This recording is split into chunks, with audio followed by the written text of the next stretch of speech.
Je m'appelle Alexis, je suis étudiant en Master 2 dans un Master de recherche et expertise en sciences sociales. À côté de ça, je suis également tuteur pour le programme Pays Collège dans un collège du sud de Rennes qui s'appelle les Hautes-Ourmes. Pour présenter le programme rapidement, la trame de fond, c'est vraiment un sujet qu'on donne aux collégiens et sur lequel ils sont amenés à travailler tout au long de l'année.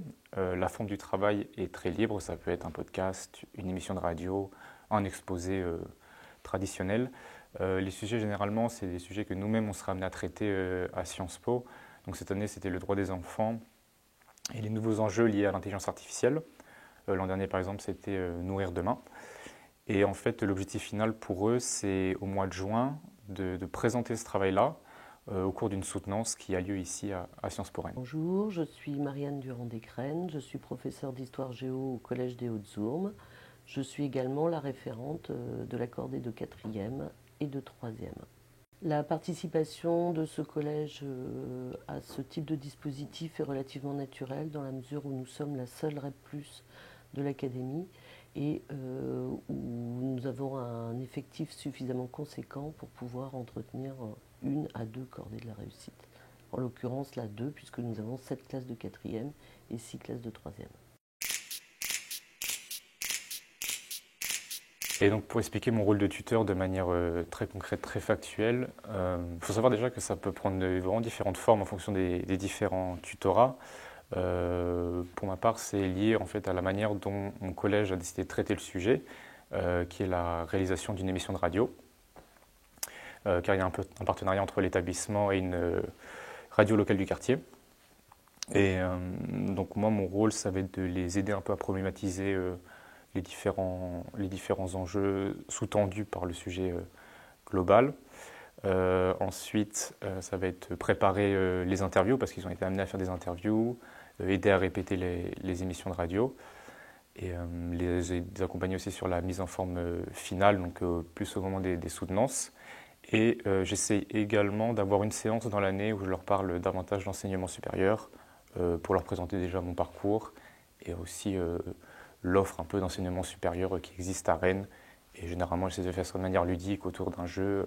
Mon rôle en tant que référente, c'est de construire le projet de la cordée et de le mettre en œuvre avec les différents partenaires, l'IEP pour la cordée de 4e, l'ENSCR pour la cordée de 3e, la direction du collège évidemment, mes collègues et puis des intervenants extérieurs.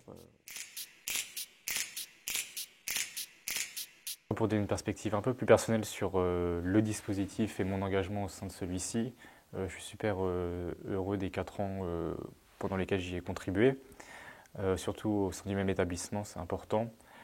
J'ai eu l'occasion de faire pas mal de choses avec les différentes cordées, parce que chaque année, la manière de s'approprier le sujet était différente par les collégiens et la professeure référent. Donc ça, c'était super stimulant.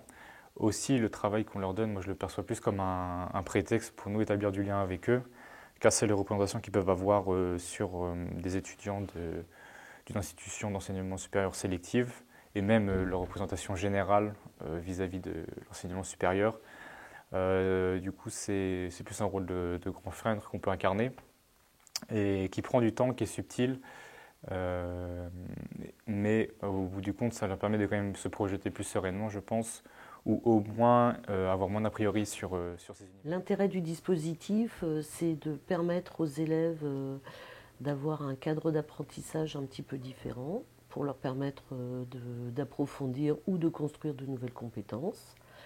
Ça leur permet également de fréquenter des lieux et des personnes qu'ils n'auraient pas eu l'occasion de fréquenter dans la vie, on va dire, ordinaire d'un adolescent de collège.